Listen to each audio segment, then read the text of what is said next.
I'm about to provide an easy money tip that's going to help you improve your finances this year. You don't want to miss this information, so stay tuned and check it out. Hey there, it's Jerry from Easy Money Tips coming at you one more time to provide some encouragement, inspiration, and practical money tips that's going to help you transform your finances. I'm going to share a nugget that has helped me drastically, and it was the implementation of using a budget. The budget was so instrumental in me helping my finances. It helped me go from having over $53,000 in consumer debt, living paycheck to paycheck, to being able to pay it all off and becoming consumer debt free. Having this plan was instrumental, and it will do the same for you. So I want to provide with you a few nuggets that's going to help you transform that and get going. All right, so the first thing I want to say is that in this fickle economy, it's very important that you have a plan, that you're intentional with your money and you're knowing where it's going. Because without a plan, you're only increasing the likelihood of frustration, things not going well, and just setbacks on your road to financial independence and financial freedom. So I want you to think about this. How many times have you gotten paid, and by the end of the week, you're sitting there like, man, where'd all my money go? That was me. That was definitely me. That was that guy who got paid on Monday and by Friday didn't know where my money went. But here's the thing. We work too hard. You put up with too much stuff at your 9 to 5 to just let your money slip through your fingertips. And that's why it's imperative that you have a budget and you have this tool in place. You see, budgeting will illuminate poor spending behavior. It helps plug up those little holes in your finances so that you're able to get control and know where your spending is going. And once you have that control in place, you then can start making the changes necessary to improve your finances. So that's the key first step, is that you must be extremely intentional and have a plan with your finances. And in doing so, you'll start to see progress. Now, I have to be transparent and just keep it real with you for 1 second. When I first started budgeting, I really thought of negative connotations. I thought it was too restrictive. I thought it was time consuming. I thought it was a bread and water lifestyle, yada, yada, yada, yada, right? You get the picture. But as I started to do it, I started to realize that it was the opposite of that. It gave me clarity. It gave me clear direction. So think about this. If you can relate to what I was just saying, how many times would you take a road trip going somewhere you've never been before without clear direction? Probably never, right? You'll put it in your GPS system, and your GPS will then guide you to where you need to go. Same thing with your budget. Your budget is guiding you where you need to go with your own finances. So to avoid having pitfalls and doing things that are detrimental to your finances, use the budget. It will definitely give you the right course to take so you start hitting your money goals. And I bring it to your attention because the truth of the matter is a budget really reinforces living below your means. And that means having less time, having more month than money. Plenty of times of me being there where I had too many bills and not enough money. Budgeting serves as that visual reminder of how much is going out versus how much is coming in. And then that will allow you to make corrections, make you aware of, you know what, I need to stop spending here, or maybe adjust and make some tweaks in this area. So it's critical to know how much is coming in and out on a consistent basis, so that you don't end up with that more month of money that I just talked about. With that said, I want to provide some practical steps that will help you in this area and really help you gain control. If you really want to improve your finances this year, then you must do a unique and new budget each and every month.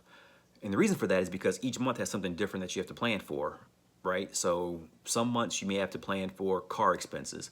Another month you may have birthdays coming up. There may be a holiday. There are anniversaries. When things turn the corner with this pandemic that we're in, vacations.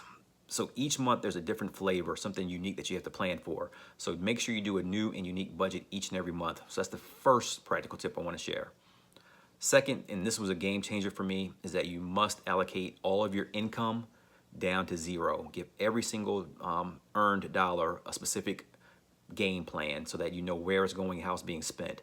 And the reason for that is because you can die of 1,000 cuts from those like little small frivolous transactions that just add up over time, because you're not really thinking about it. But if you take your income and you give each single dollar a specific purpose, you'll then be in better control of your finances. And that's really a game changer that helped me out significantly. Because if I didn't, I would spend my money either going to the movies before everything shut down, or going to a sporting event, or grabbing something at the store. Those little things, they may seem nominal at the time, but they definitely add up. So that's the second key practical step. And then third, you must prioritize your important elements, the essentials of your finances. So make sure that you are taking care of your saving goals. Make sure you're taking care of your housing, transportation, food, utilities, all the core elements that are essential for your survival and so that you can continue to move forward. These are things that you want to plan for. There's a calm and a peace when knowing that you have these things in order and that there's not things floating around and they can possibly trip you up. So once you get that in place, you'll definitely start making more progress and seeing a better situation with your finances. If you're running out of money by the time you get to your non-essential items, then that's a clear indication that you may need to cut some things out of your financial life. That means you might have to get to trimming, cutting some stuff out. Maybe painful to make that decision, but at the end of the day, it's all about making sure you're in a better position, you're not struggling just to keep your head above water financially. For example, I was in a position where I had to make those kind of tough decisions, and I decided to cut cable.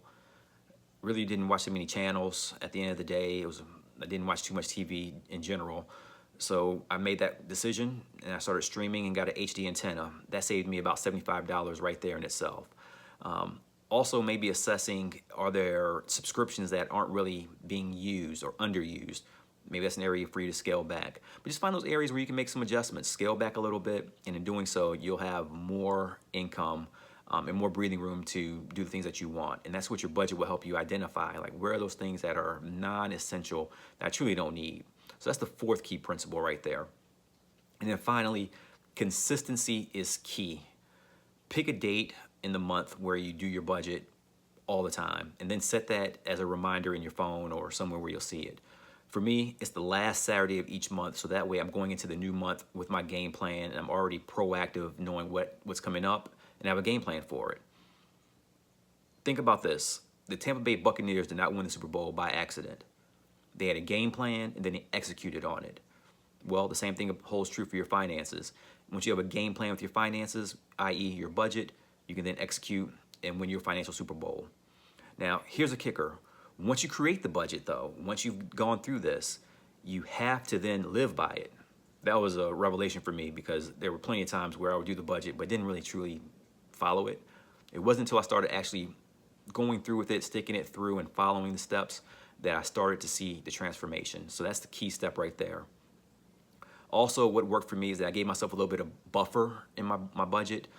And what I mean by that, I gave myself a little bit of spending money, put money aside for miscellaneous items that could possibly come up. So just recently, I had two of my friends, their daughters are in Girl Scouts. And it was pretty cool that I could just go ahead and, support their cause and not get off track financially speaking. So give yourself some buffer, and that will definitely help you out in keeping you on the track when you start doing your budget. So implementing these practical budgeting steps will definitely put you on the path to improving your finances this year. So just to recap, a budget is simply a plan. It's a plan for how you spend, save, and invest your hard-earned money. Remember, you're working hard for it, so make sure you get the most out of it. Next, it will help make sure you stay on track for your money goals. It gives you clear direction on what steps to take, what to scale back on. It will give you more control so that you're not living paycheck to paycheck.